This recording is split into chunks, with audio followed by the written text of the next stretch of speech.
We are told that the market is a meritocracy, that the hardest workers and the best innovators win.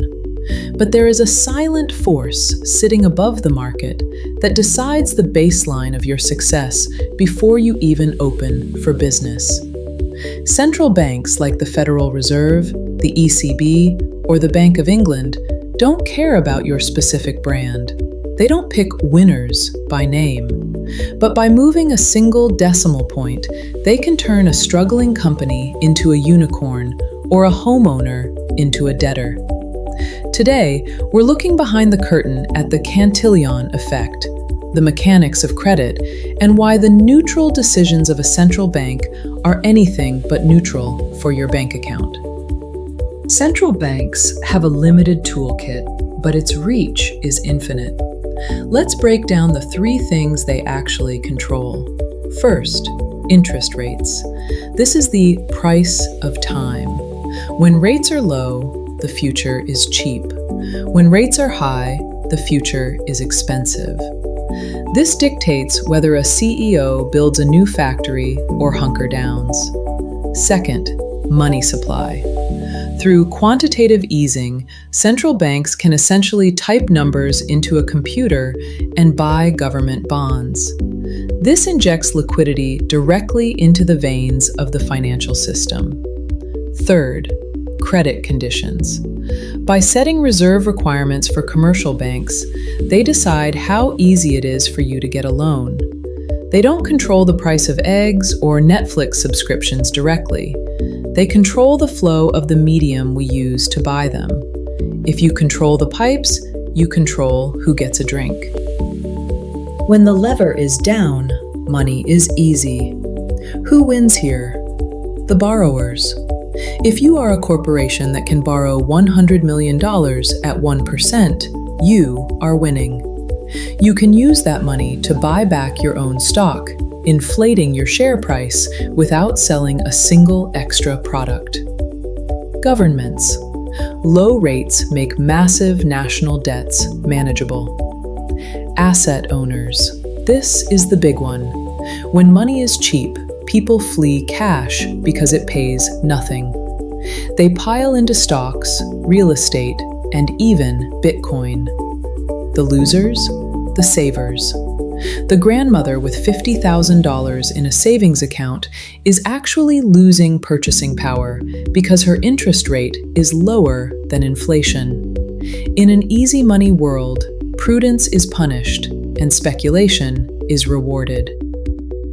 When inflation gets too high, the central bank pulls the lever up. The party ends. Now, the winners flip. If you have a strong balance sheet, meaning you have piles of cash and zero debt, you are the new king. You can sit back and earn 5% on risk-free government bonds. The losers are anyone floating, such as the zombie companies, businesses that only survived because they could roll over cheap debt. And the new homebuyer.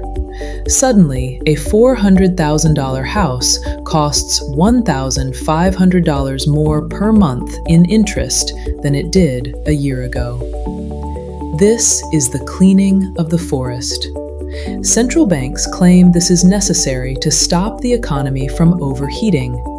But for the person losing their job at a debt-heavy tech startup, it feels like a targeted strike. To understand why the gap between the rich and everyone else widened so drastically in the last 20 years, you have to understand a man from the 1700s named Richard Cantillon. Cantillon observed that when a new gold mine was discovered, the people living near the mine got rich first. They spent that gold while prices in the village were still low. By the time that gold traveled to the next town over, the merchants had already raised their prices because they knew there was more gold in circulation. The people in the second town got the new money last, but they faced the new prices first. Their purchasing power was effectively stolen. Today, the gold mine is the central bank. When they engage in quantitative easing, QE, they don't send checks to citizens. They buy assets from primary dealers, the massive global banks. Wall Street banks and hedge funds get this liquidity first. They use it to buy stocks, bonds, and real estate before the resulting inflation hits the broader economy. By the time that money circulates down to your local grocery store or used car lot, prices have already adjusted upward. The people who receive or borrow new money first win. Those living on fixed salaries or pensions, who watch the price of milk rise before their paycheck does, lose. Look at how this plays out in the real world. In 2008, the world faced a banking collapse. The Federal Reserve stepped in to save the plumbing. They lowered rates to zero and bought trillions in mortgage-backed securities. The winner: banks and existing homeowners. If you owned a home or a portfolio of stocks in 2009, you sat on a rocket ship for the next decade. The loser: an entire generation of young people who were entering the job market during a jobless recovery, while housing prices began their climb out of reach. In 2020, the script changed. The intervention was faster and more massive than anything in history. The Fed didn't just support banks, they supported corporate debt markets. The winner: large corporations. Even companies that were failing before the pandemic were able to borrow money at record low rates because the Fed guaranteed the market wouldn't fail. This created zombie companies that stay alive only because the central bank keeps the life support on. By 2021, we saw the ultimate winner/loser split. The stock market hit all-time highs while millions were still out of work. This disconnect isn't a glitch. It's a feature of how money enters the system through the top down. There is a term in economics called moral hazard. It's the idea that if you insure someone against a fire, they might become less careful with matches. By constantly saving the markets whenever they dip, central banks have created a world where investors assume the Fed put exists, that the bank will always step in to stop a crash. The result: investors take bigger and bigger risks, knowing the central bank is their ultimate backstop. The consequence: this creates asset bubbles. When the bubble inevitably pops, the central bank has to print even more money to fix it, which starts the Cantillon Effect all over again. It is a cycle that builds wealth for those who can play the risk game and erodes the stability of those who just want to save their hard-earned money.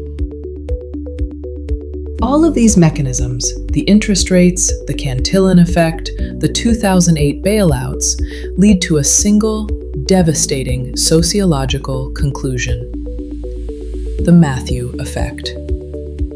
The name comes from a verse in the Gospel of Matthew: "For to everyone who has, more will be given, but from the one who has not, even what he has will be taken away." In the world of central banking, this isn't a religious prophecy, it's a mathematical certainty. If you already have $1 million in assets, a central bank's low-rate policy allows you to borrow another $1 million at 3% interest. You invest that in a rental property that yields 7%. You just made a 4% spread on money you didn't even have.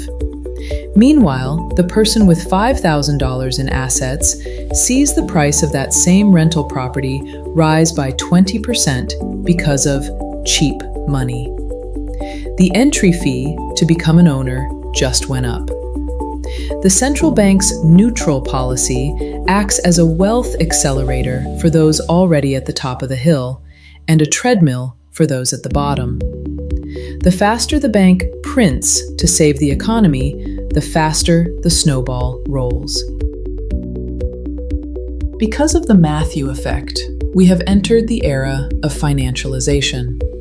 When central banks keep rates low for too long, real businesses, the ones that make toasters or cut hair, become less attractive to investors than financial maneuvers. Why build a better product when you can just borrow cheap money to buy your competitor? Why save for a rainy day when the central bank has promised to be your umbrella? This is why we see institutional investors buying up single-family homes. They aren't looking for a place to live, they are looking for a place to park the cheap money created by central banks. The Matthew effect ensures that the big player can outbid the family every single time, because the big player has a direct line to the cheap money at the top of the pyramid. Central banks don't pick winners by name, they pick winners by class. They favor the debtor over the saver, the asset owner over the wage earner, stability today over affordability tomorrow. By understanding the Cantillon effect, you see where the money goes. By understanding the Matthew effect, you see why the gap never seems to close. Our modern economy is that the free market is no longer entirely free. It is a managed system. And in a managed system, the most dangerous thing you can be is financially illiterate. You cannot work your way out of a Matthew effect world using 1950s logic. You have to understand that when the central bank moves that lever, they are changing the gravity of the entire planet. Your job is to learn how to walk in that new gravity.